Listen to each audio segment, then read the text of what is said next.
I don't have to tell you things are bad. Everybody knows things are bad. It's a depression. Everybody's out of work or scared of losing their job. The dollar buys a nickel's worth. Banks are going bust. Shopkeepers keep a gun under the counter. Punks are running wild in the street, and there's nobody anywhere who seems to know what to do, and there's no end to it. We know things are bad, worse than bad. They're crazy. The air is unfit to breathe, and our food is unfit to eat. I don't want you to protest. I don't want you to riot. I don't want you to write to your congressman because I wouldn't know what to tell you to write. I don't know what to do about the depression and the inflation and the Russians and the crying in the street. All I know is that first, you've got to get mad. You've got to say, I'm a human being. My life has value. You're listening to Toward Anarchy on the Republic Broadcasting Network. Here's your host, Michael Storm.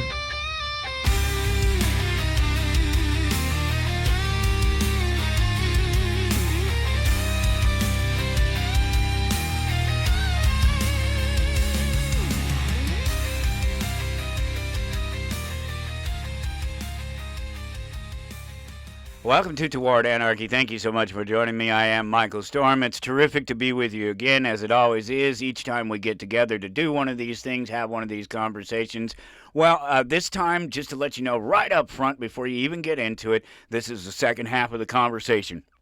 If you haven't caught episode 2631, you're missing half the conversation. You got to go back, put this on pause, whatever. Go dig up 2631. Shouldn't be that hard. TowardAnarchy.com, at Toward Anarchy, YouTube, Instagram, Facebook. There's a link somewhere out there that'll get you to 2630. This is 2631.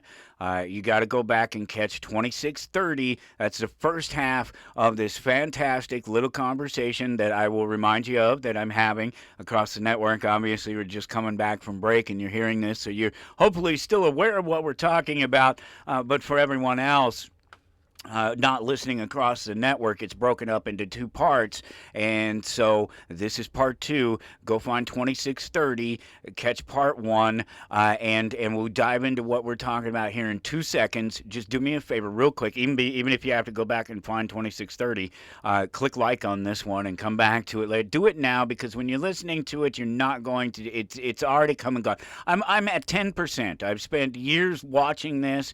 I'm watching this phenomenon across YouTube and watching is 1.5 million views, 1.5 billion views, 1 point something, 10%, about 10%. I think that's really the number. And that's a low number because it's a very simple, easy thing to do. All you got to do, just real quick, click that like button wherever you're finding this show at today, and follow along at Toward Anarchy, as I was saying, on Facebook and Instagram and YouTube and Twitter and X. I'm sorry, Twitter. Boy, I haven't even used that one in a long time.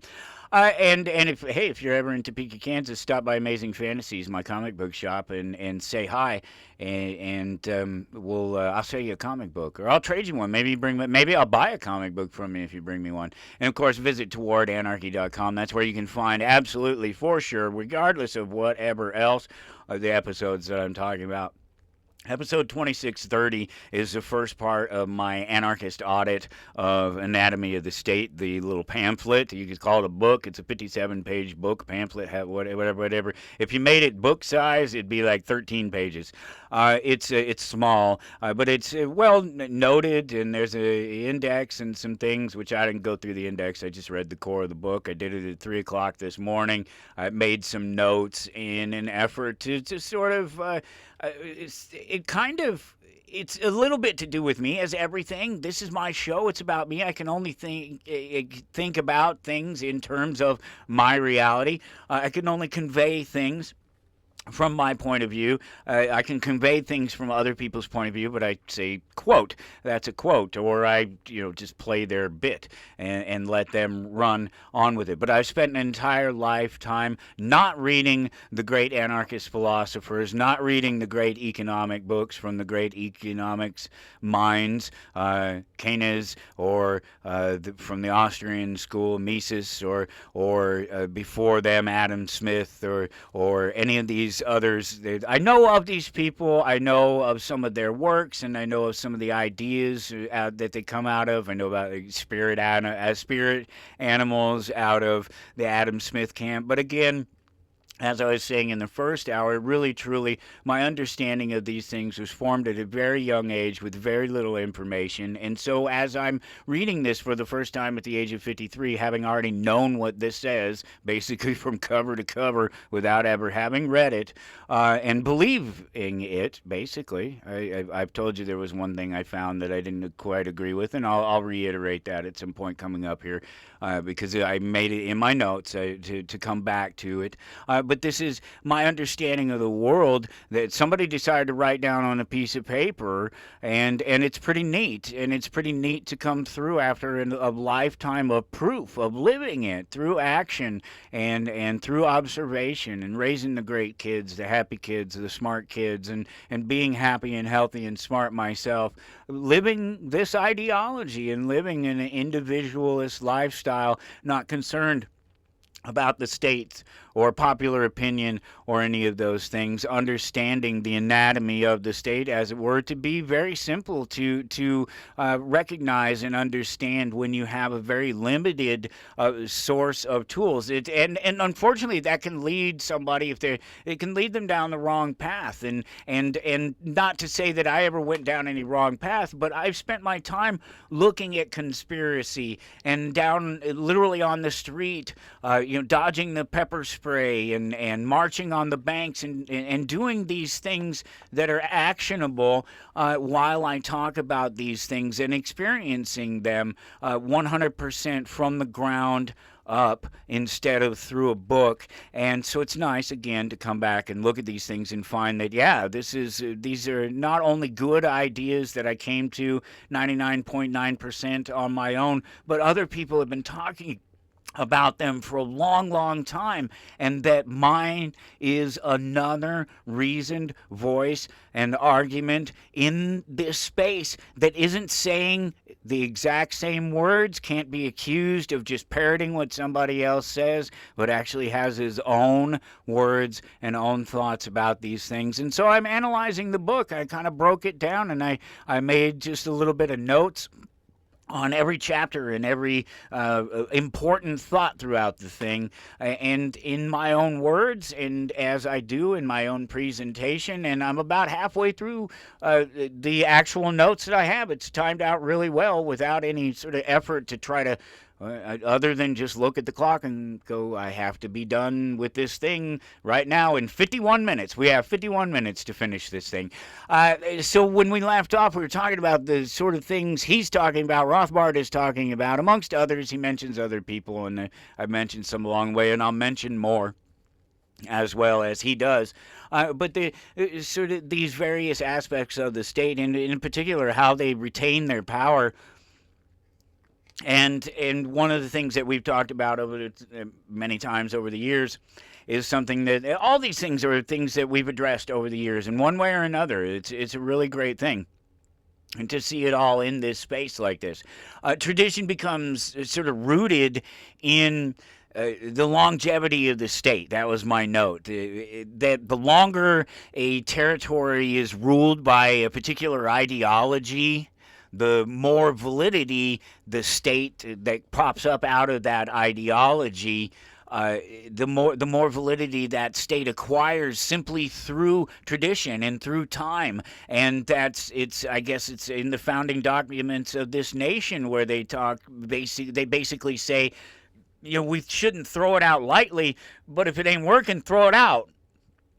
And that includes the bums that are propping the whole thing up, or they're using the system to prop themselves up, is really, really the better way to say it. The state, it has to seek to literally, in many cases, destroy any idea of individualism or the freedom of the individual. It builds to that. It starts out claiming that it's free and that it's going to protect you, but that ultimately it has to stamp out those freedoms slowly but surely. This is what we see historically through every state. It's why it's easy to look at our own state, as it were, and see it happening, even when the people that say it shouldn't be happening, that how are we letting this happen, are sitting right there saying that it's not happening while it's happening in front of their eyes.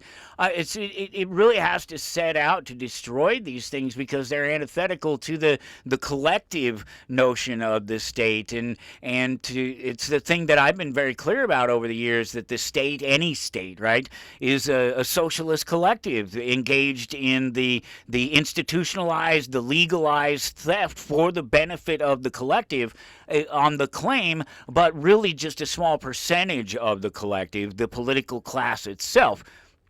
I like how he points out that guilt is a really powerful tool of the state, and this points towards the division that I was talking about that he mentions here, and that's coming up about the counterbalances supposedly of social pursuit versus the political pursuit, as if they're antithetical to each other, and maybe they were at one time or another, but obviously the idea is that the social pursuits, the social groups, the social differences, the political differences, the religious differences result in groups that manipulate and move things in their direction, so they capture the power of politics to further their agenda instead of letting their thing be a natural thing that grows on its own, a good idea that grows on its own. Oftentimes the state is captured, but I think we get into that maybe a little bit more as we go along.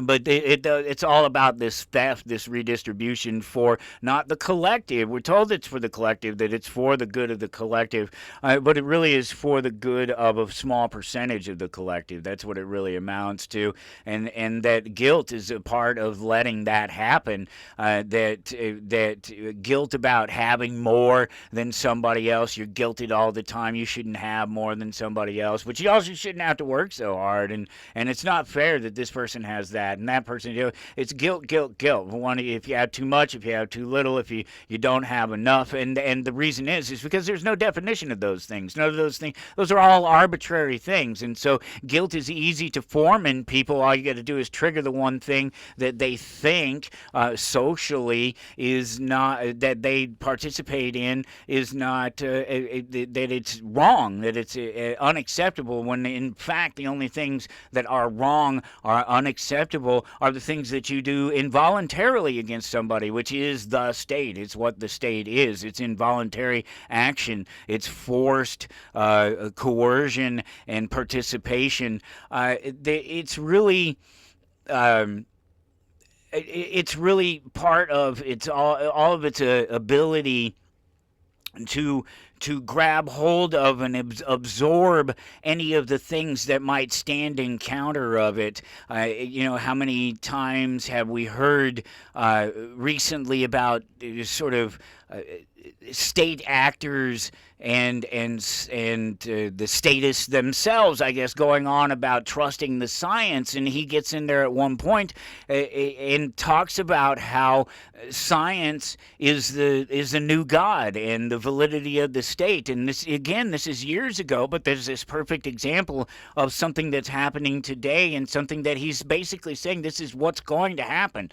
This is what they've been telling you is going to happen. This is what the founders of the nation told you was going to happen, in so many words. You let them capture the money, they're going to rule you. If you let them capture the science, the hearts and minds of the people, if you let them capture the religion and center it in the state, and whatever is best interest for the state, selecting that religion to be a state religion and forcing it on other people. These are all part and parcel of the same thing, right? So this same science belief is what drives something like what we're going through right now, that's clearly violating the rights. It's immoral, but it's also violating rights. These things that are supposedly protected, right? With the mass collection and analysis of the data that's going on with all these new technologies employed by the state. Again, one of the ways that the state is able to retain its power, one of those key key ways is by capturing the intellectuals, which captures the science, which uses science as a god, uses science as a dictate. I told you before, looking at these data centers and the AI, and that what we're experiencing is obviously government growth inside this space in the use of AI, because it allows them to collect more data about us, more information about us, control our movements and tax our movements, and make our movements criminal.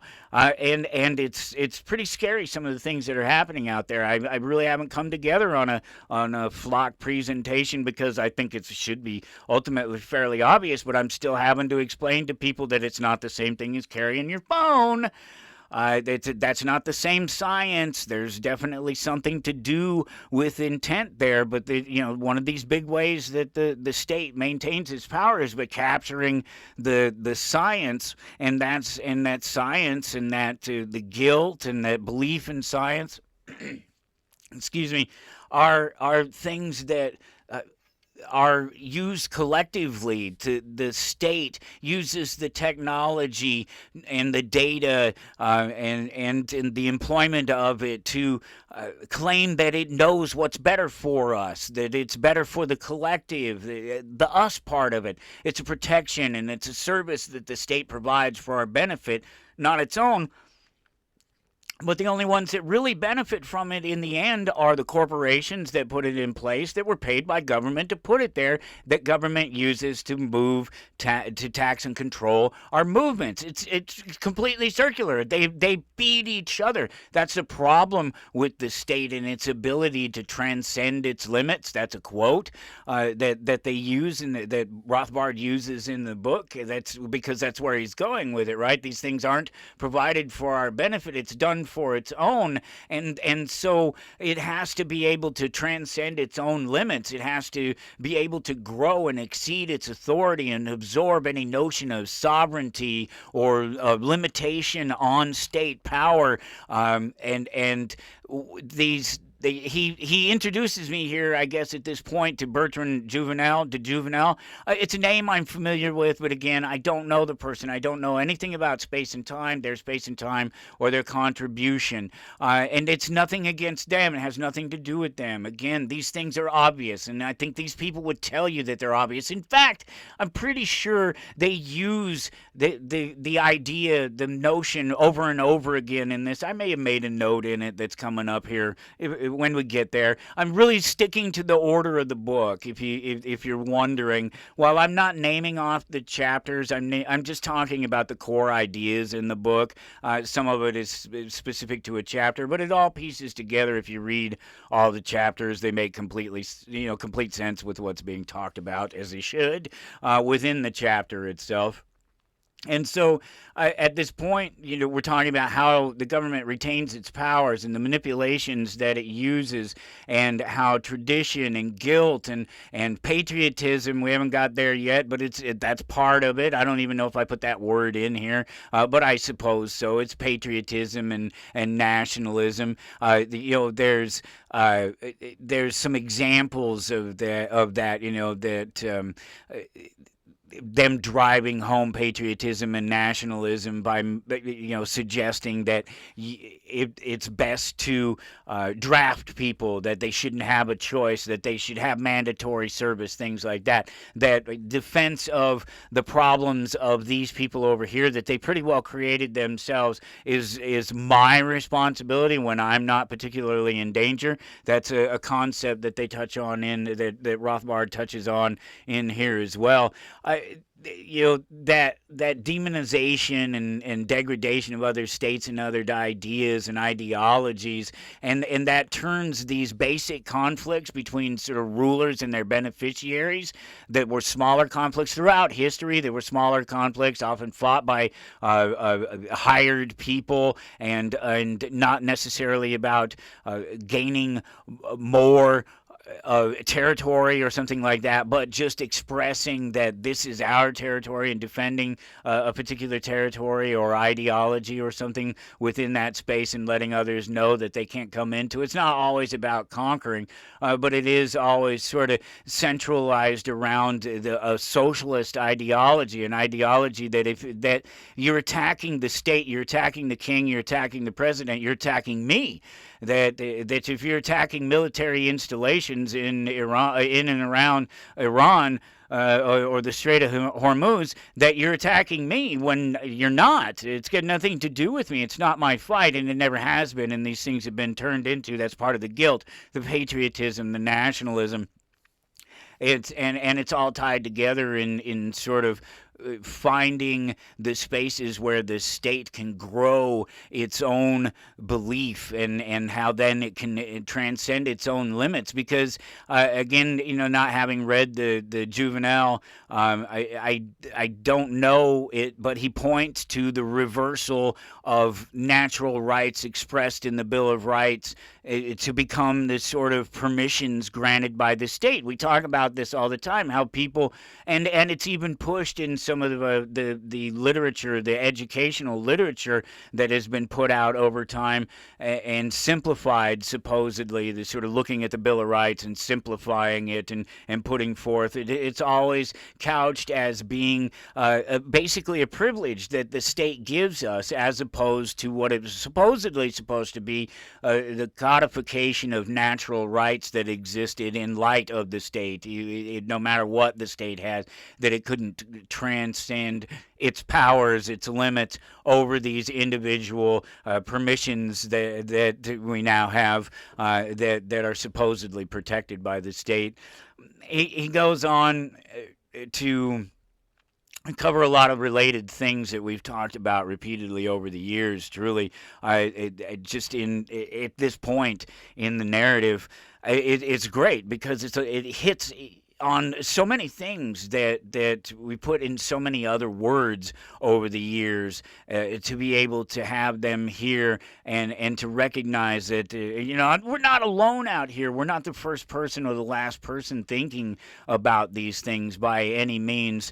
These things that we've talked about, like how the justice system has become adversarial. Again, my words here, but within the context of what he's saying, absolutely what he means, and what these other individuals, Juvenal and other people that he mentions throughout the narrative, that they mean. That the system is, again, it's not for us, it's for them. And the judicial system, they even talk about the organization, the failure of the Constitution in and of itself, how it fails when it creates its own watchdog system that it can manipulate itself. It goes into all of that in short order and hits on all of those particular points and talks, introduces some professors. There's Professor Charles Black, and in particular related to the justice system and how it's supposed to be a check on state power and impartial judges, and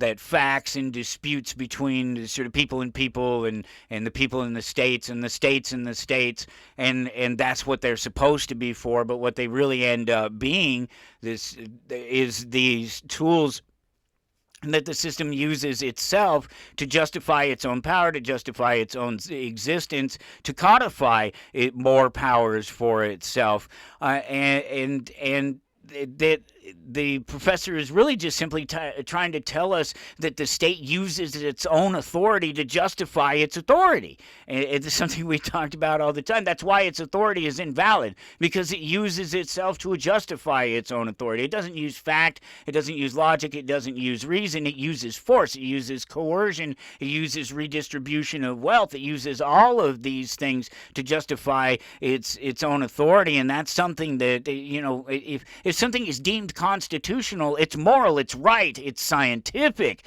it's culturally and socially appropriate. It's anything else in an attempt to, in anything other than an attempt to destroy the system itself, really. And if it wasn't meant for the system and all the bad things that are bound to happen, that if it wasn't for the system there to protect you to some greater degree, that it's the only thing that can protect you, that it's historically relevant, that ever-present state, that these are all, it's self-justification through its dictatorship of force and through its dictatorship of morality and legality through its jurisdiction, through the jurisdictional controls that it has. The state is the judge of its own actions, which goes against the very notion of a conflict of interest. You can't have a conflict of interest in your justice system when our entire justice system, supposedly what we call the justice system, what really is the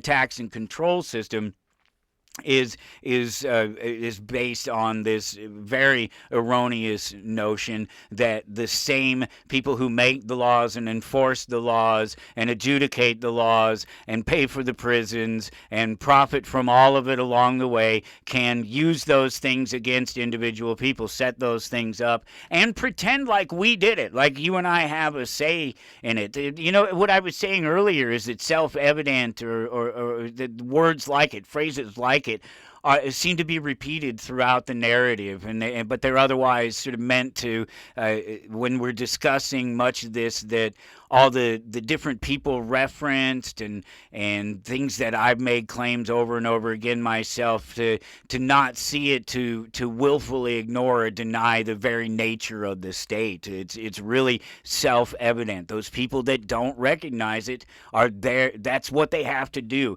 They have to willfully ignore it or deny it. They're ignorant of it. They don't understand how it works, or they understand how it works and they deny that it's dangerous or that it's wrong for it to work that way. It's pointed out that the false paradigm and the sort of party that's in power versus the party that's out of power, that creates a default acceptance of the system for itself, of course, for the power that it grants, particularly the party that's in control, and a simultaneous sort of default assumption that new powers balance the previous powers abused by the previous party in power. It's what I was saying earlier. It's a longer, harder way of saying, once again, that when one is in control over the other party, it doesn't really make any difference. There's not really any difference in the functional nature of the state, regardless of a dictator, regardless of party, because the fundamental nature of the state is to rule of law, whatever you call it, over a territory, and within those confines, the territory and the system that rules, creates those laws, is more important than anything within that territory. That's absolutely true of all, other than maybe the sovereign itself. But of course, the sovereign is the state. Remember, that's the whole point, and that's what we try. That's what democracy tries to make you think, because the people are the state. Of course, the state is the people who live in it, unless, of course, it's been co-opted by corporations, international corporations, national corporations, people with interests outside of it, and their influence and their money is used to control, even install, say a governor from New York, possibly. I don't know where an example like that would happen in Kansas. Carpetbaggers, you gotta love them. It goes back to really there's a lot of these problems are really simple assumptions that you really have to sort of ignore the previous. They ignore that it's the system that allows these people to do what they do. It's not they themselves. That looking at it that way is a failure to realize that there's something truly systemically wrong with things, not like supposed systemic racism necessarily. Maybe an argument for it at some point, some space, but this isn't it. This is a systemic problem in the very nature of our democracy as it is, such that it is, because of what democracy is. It's the very notion of it itself, that you can vote to force other people to see things your way just because they live under a certain jurisdiction, certain space, whether they were born there or immigrated there or however they ended up getting there. They ultimately didn't and shouldn't have to agree to necessarily some central authority's control over the space, particularly if they're not violating somebody else's property, their space, that individual themselves. These shifts between power and party, I guess this guy John C. Calhoun recognizes this, and yeah, you guessed it, I've never heard of the guy. It didn't stop him, my not knowing him, didn't stop him from suggesting that the minority power should exist at the sort of state level to balance out the centralized majority of the federal system, and that's kind of crazy because we know that it's complete bullocks, right?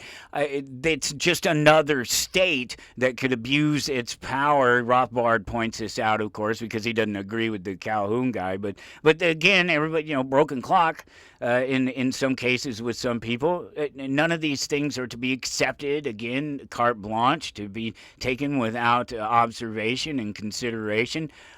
He questions what happens when the federal government or many states were to sort of gang up on one another. It's like the Calhoun guy doesn't even come up with that very simple, one sort of control offered, one becoming a control in a group, and then being institutionalized by the state itself to be a method of controlling its control over itself. What I was talking about before, about its ability to absorb anything, any ideas, any people, any procedures within it. Parliament itself, this is something that they mention in this narrative here, The Anatomy of the State. Rothbard, and possibly through one of the others, talks about how the Parliament itself is one of these things, that Parliament was created to become a check by the people on the power of the king, and now it's just another thing. It's just another point. The king is still important, still controls everything, but it's still just another centralized power absorbed by the central authority, recognizing the king's authority, giving permission. That's what I was talking about America's founding, the importance of America's founding, and the idea that they broke away from England, and how people can make the argument that we've never broken away from England or the controls of certainly the crown, if you will, because we still use a lot of their legal precedents and things, the bar associations, the British accreditation regency, something. Yeah, it's all supposedly all tied back, and these laws are more about corporate laws. They're more about giving permission to individuals to create their own states or their own corporations, to be able to conduct business with other states and other corporations. And that's another example in and of itself, how I've talked about it over and over again, how corporations are a natural thing because they're agreements between the people who are creating the corporation. They're birthing this new entity that didn't exist before they decided to come together and create it. And they're using the creation of it to protect themselves. And that's what the Constitution is. These guys created this thing amongst themselves to protect themselves, and they even had to come along at some point after it was done and go, oh, we forgot about the people who live here too. Well, we have our corporate deeds in place and everything, the articles of incorporation. We know how we're going to treat each other, but these people, these slaves, these folks out here, they need some protections. They want some assurances. They don't want the crown again. They don't want the Catholic Church again. They don't want Rome again. They don't want all these things. And so we better come along and offer up a little bit of well, we'll call it protections. We'll call them rights, and we'll say that everybody has them and that they're guaranteed when you cross one imaginary line from one sovereign united state to another. Supposedly your central rights would be protected, and it's a neat notion, but it's hardly one that is particularly enforceable, and is thrown out the window by subsequent amendments and reducing the position of the people to just slaves. There really truly is. By the time you get to the 14th Amendment, all people are slaves or citizens or both, depending on their status and their participation within the system, and they are no longer people, and so the rights granted to the people, protected by the state, granted to them by God, whatever it is, don't exist. Those existed for people. Well, people don't exist anymore in America. If you're people, you're not a citizen, and you don't have a say. If you're a citizen, then you're subject to citizens' rights and citizens' dictates in the state. Again, how it absorbs everything, every sort of response against it, and it's really easy for it to do in a democratic state. Really easy. Because it's believed, again, we were just talking about how it's all perfect. It's right. It's stood the test of democracy. It's stood the test of science. It's been through the legal system. The courts have looked at it. It's all justified. It's all validated. There's this power creep of government, and he talks about this in relation to the de Juvenal again, and it's obvious to me what they're talking about is power creep. That's the language that we would use today, certainly as a card gamer or a video gamer, Dungeons and Dragons, Magic the Gathering, Pokemon, any of these various sort of role-playing games and things that I'm actively participating in at any given time. There's a thing called power creep, and it's true of comic books and superheroes. Power creep. As the villains get more powerful, the superhero has to get more powerful, and eventually they reach this point where you have to take their powers away because they become too powerful and they're unrelatable. You have to kill Superman. You have to figure out a way to kill Superman because he's so unrelatable. But you kill him, you make him bleed, and then he becomes more relatable again. He becomes more human again. So it's a thing that really happens because it happens for real. It's truly a power creep thing, and that it's not incidental, but it's natural, and that it's inevitable, and that's what they claim, and I believe that that's true. And it's not the result of any significantly different type of government. Again, excuse me, it just doesn't matter about what type of government it is. The basis for the redistribution of wealth is really truly the same, and the reason for it is the same. The method or who it goes to is the only thing that really differs in any slight way, but the end result is the same. So it doesn't matter if you call it dictator, it doesn't matter if you call it king, it doesn't matter if you call it president, democracy, republic. None of these words matter, because what's happening underneath isn't fundamentally different from one to the next. Do we not understand that about socialism, about communism, about these lofty, wonderful ideas? They don't work. They work on a small scale. They work in a voluntary sense at all. But when you're talking about a larger scale, it breaks down. Rothbard goes on to talk about something that I already mentioned just a little bit. I'm just trying to make sure to hit on each of these points as we go through this. He talks about the conscription in defense of the state. What I was talking about earlier is that it's not optional, right? In a lot of cases, and in a lot of cases, even the smart people suggest, that the investment, the forced investment of the youth in the government and in the military, in particular, as a means of forced service, is good, because then the people who vote on things have a stake in it. It's not voluntary. It's argued that our voluntary system of military is detrimental to the very nature of our democracy, because the people don't have any control over the military in that sense that it's voluntary. They're not forced to do it, so they don't have a voice necessarily in saying what it does. Again, this is about the validity. This is about validating manipulating the state through the tradition and all these things, and through patriotism and nationalism and guilt of the same.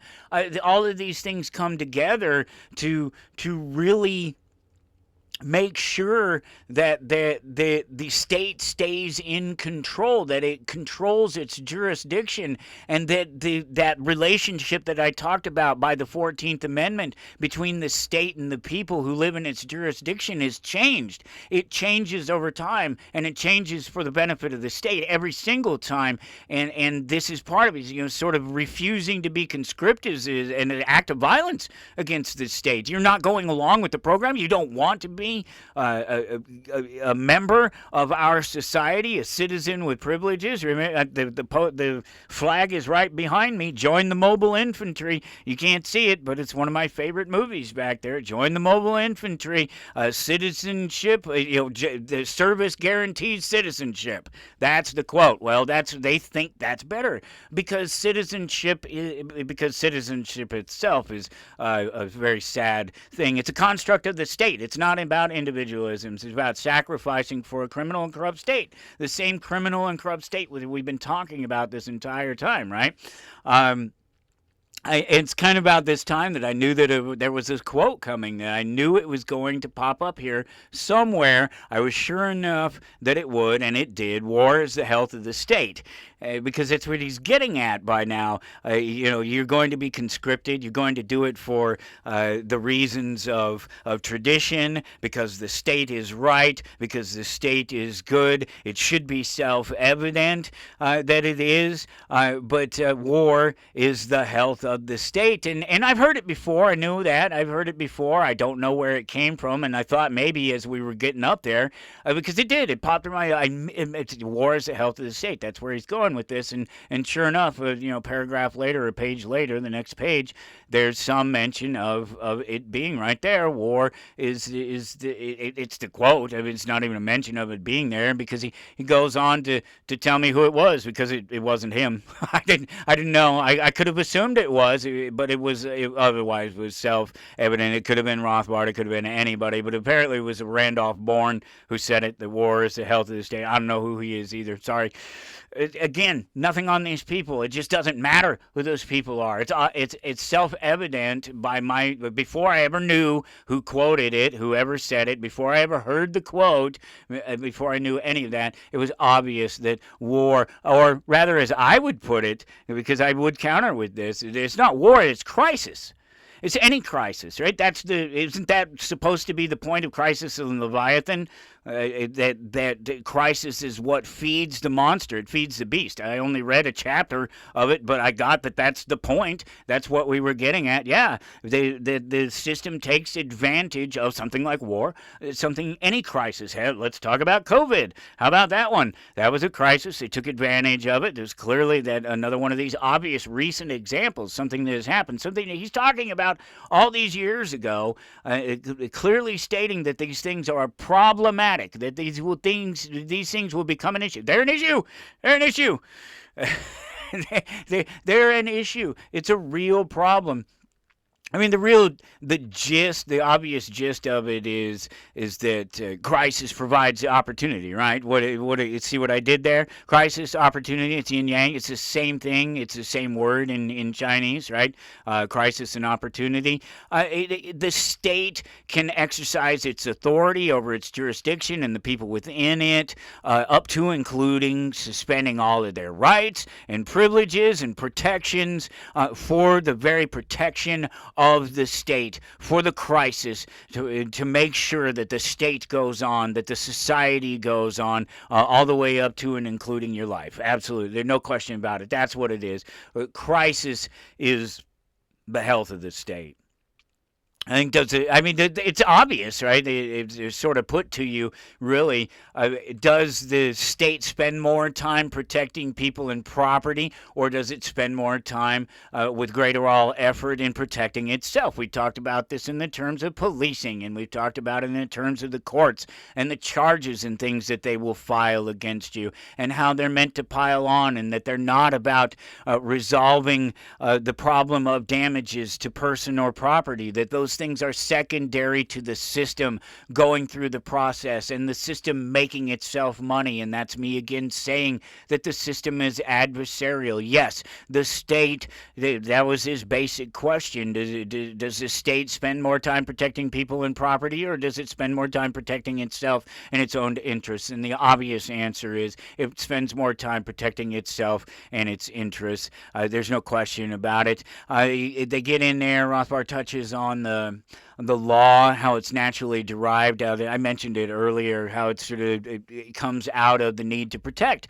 property and to provide a sort of unbiased arbitration of disputes between people. So in merchants, in particular, that's why a lot of it is merchant law, is commercial law, because it is about that's what they worked in terms of. I don't know how many times I have to point to the Constitution and Articles of Incorporation and show they're the same thing. It's what you do when you organize a corporation. That's what you do when you set up America, is you organize a corporation, and it's an agreement between the business partners, not anybody else, not the employees, not the town that the business is in, none of these things. Hell, if they're capable of doing it, they set themselves off in their own little zone, in their own little laws, and they call it D.C. or Rome or London, and they have their own rules and regulations within those spaces if they're lucky and are able to do it.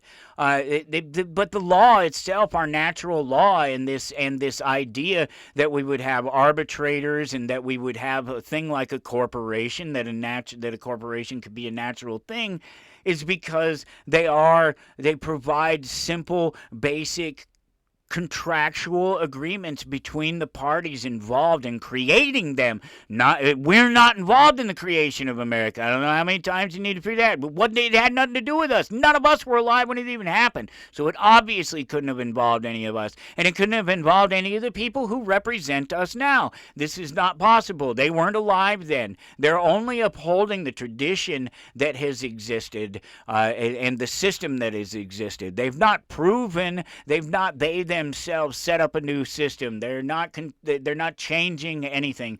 It's all wrapped up in its own little ball of self-preservation, and democracy is a sort of little the frosting on top of the cupcake for them, because democracy gives again the illusion that you and I are participating in this thing, that we are the ones that are here making the decisions about how to protect the people from the state, particularly as tools of the state to control and to tax us, use us against each other and against ourselves, using the crisis and the rules of war and the development of their systems bumping up against each other, sort of developed into international law and sort of accepted, and it's interesting how it plays out in terms of war and what one state will do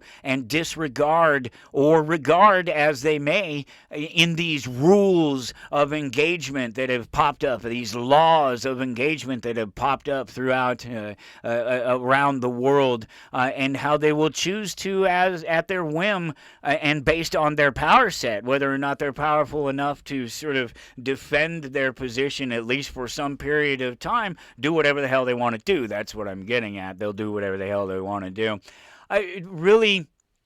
This was the only other thing that I thought was of any sort of difference or question with me that I may have questioned. If I could sit down with Murray and talk with him myself about it, about the entirety of his book, this is the only other thing other than whether or not parasitic existence is a natural existence or not. Other than that would be where he wraps it up, really talking about how history is a race. I mentioned it earlier, how it's a sort of race between social power and state power, but there's really, at this point, hardly any difference. Maybe there was more of a difference in the time that this was being written. Not that it was that long ago. It's really not that long ago.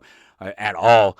And so but there's hardly a difference at this point, right? I think that's the important part. At this point in history, there's hardly a difference. So the claim that social power is the natural power and that state power isn't natural power is, I think it relates back to that parasitic existence claim again. The state isn't particularly natural, but the people that made it are. And so it's their natural tendencies to use the power of the state and to position the state itself ultimately to be that power, that enforcer, because it creates a space between them as an individual. That's part of democracy, right? The things that the state does, it's not doing in our name. That's what started the conversation. It's not we, it's not us. We're not doing these things. It's the state. The state did it, and well, it must be okay, but I really don't have a say because they're so powerful. I think it's really ultimately a moot point at this point in history. I think it probably was then too. Not that it was that long ago. We're only talking decades. We're not even talking 100 years ago or something. Murray's been around recently. He hasn't been gone that long. I think he died in 1995. So obviously he's been around in my time. But really with the social power, that's a collective power, and it seeks power through the state. So there's no separating them anymore. It's the only other thing that I'd really argue with him about. The state just dominates these things, and there's another reference that you'd be familiar with today, I think, and it's in our own ingenuity and how we create things, the tools, the tech, how it's all confiscated and how it's controlled and used against us. I was talking about the flock cameras there. It's all taken from us. That's another way the state just absorbs it all and takes it into itself and makes it a part of itself and makes you accept that it's now a part of it, whether you wanted to or not, whether you believe it's moral or not, or individually as a person, because it doesn't matter. Our individual participation doesn't matter at all. I thought that his conclusion is probably mine as well, that the solution, the answer to the state is far from being realized, that it's as far from being realized as it ever has been, and it's getting further and further away from being able to answer it because of things like democracy and the illusion of our participation in the system and the illusion that the system is there for us. Not that even that we're a part of it, but that the things that are done within it are done for us. I argue that it's very much the nature of the state to do what it is, to be what it is, to take, to absolutely realize that the state is, I can't let this go, because I start to say the state, that's the very nature of the state to take it. Well, no. It's the very nature of man. It's the very nature of the men and the women who are in control of this state. The state is its own thing. It is its own tool. But there are those, and the people, all of them, the people that get into it, use it for a system of control and manipulation. They want to change something about our reality, something that they don't like, whether it's political or social or religious or whatever it is, and they want to use the power of the state. They want to use force to make their neighbors see things the way they do instead of cooperation, instead of just live and let live, let the neighbor do what he's doing. As long as he doesn't damage my property, then I'm not going to say anything. As long as he doesn't interfere with my right to do, my natural right to pursue the things I want to pursue and the voluntary relationships I want to have with the people I want to have, he has no say in them. But he does when he gets to vote, and it makes your neighbor your enemy. And that's where we are in America. Everybody's an enemy. Everybody's an enemy of your ideology. Instead of who you are as a person, they're an enemy of your ideology. They're an enemy of your political label. They're an enemy of your skin color. They're an enemy of your uniform, or whatever it happens to be, and maybe deservedly so. Certainly in the case of the uniform. Definitely not in the case of color. Maybe in the case of some particular individuals of a particular color. Maybe. Happens. I'm sure it does. There's the white trash. There's every other form of trash out there. No question about it. That's why it's about people. That's the important part in all of this, and it's a part that gets ignored for the system, but not for the system, the state, not for the state. Because the system, the state, is still just other people. It's other people taking from you and I because they say they can, because they say it's okay to do so, because you let them, because you empower them, because you give them your vote, because you give them your permission to go out there and use the state as a tool for the redistribution of wealth, for the application of what is moral and what is good and what is right and what is scientific, and none of it matters to you because it was just your vote, and you voted for the other guy. You didn't vote for that. That's not what you didn't vote for surveillance when you voted for Donald Trump. The hell you didn't. You voted for Donald Trump. You absolutely voted for surveillance. What made you think that he didn't think that the surveillance was a good idea? Big Brother is certainly a fascist thing. Government is fascist. The rich billionaire guy, even if it's only on paper, being the president of the nation is by definition pretty fascist. What did you expect was going to happen? Besides, even if you take him out of the equation, this is a bigger point, it was going to happen anyway. It was already happening before he got in. It's been years. Your local dictators trying to raise money to pave your streets have been using the cameras to trace you and track you and tax you and hunt you down and make you pay for them to pay somebody else to pave the roads, to run the public schools. That's what they would argue. But the truth is that most of those things are actually paid for by direct taxation, and the things that they have their little gang of thugs out there robbing you and caging you and murdering you for on the streets are of a nature of political and social opinion. They don't represent the attempt to protect person or property. They don't represent even a person. They represent an ideal. They represent a fiction in many cases, a legal fiction called the state. It doesn't really exist. There's no such thing as the state. The state is an arbitrary, imaginary thing. It's a jurisdiction. It's a border. It's not real people. Real people are individuals who can point to a damage, who can point to a wrong, who can point to a culprit, who can make a claim, who can make a case. Those are real things. The state saying that you drove too fast on one of its roads and therefore you no longer have the right to drive anywhere, let alone on their roads, but not in any other state, even without potentially getting in trouble. How is that in the best interests of the people? How is it that the time of the enforcer is spent raising revenue for the state instead of protecting? He's enforcing, right? That's his job. They're law enforcement. They are enforcing the law, and that is the extent of it. There's no greater purpose. There's no greater reason for them to be there. The serve and protect thing is nothing but a slogan that's painted on the side of their cars. The Supreme Court has made it clear, this court of justice, this thing that is its circular reason for itself, the state and its authority to give itself authority, has told itself and its so-called servant protectors that you, as a person, are not its obligation, that the law is its obligation, that under no circumstances any law enforcement officer there or supposed to be there or duly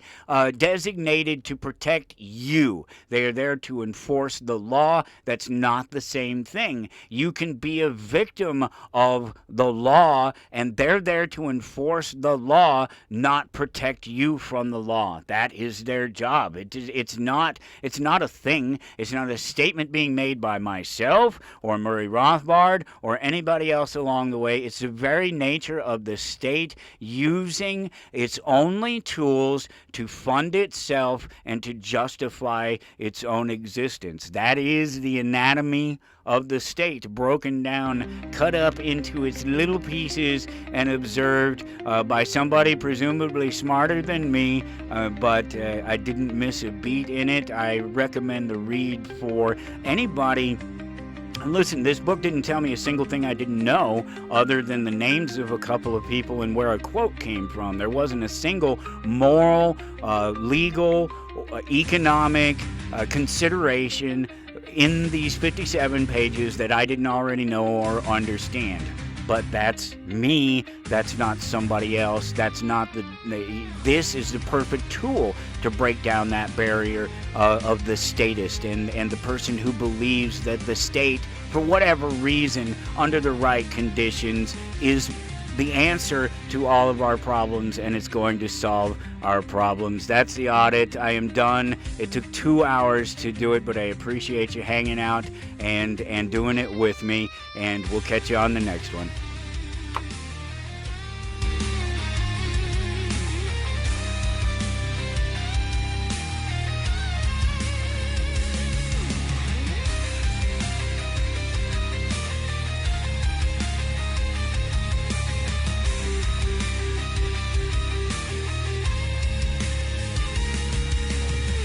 You're listening to Toward Anarchy on the Republic Broadcasting Network.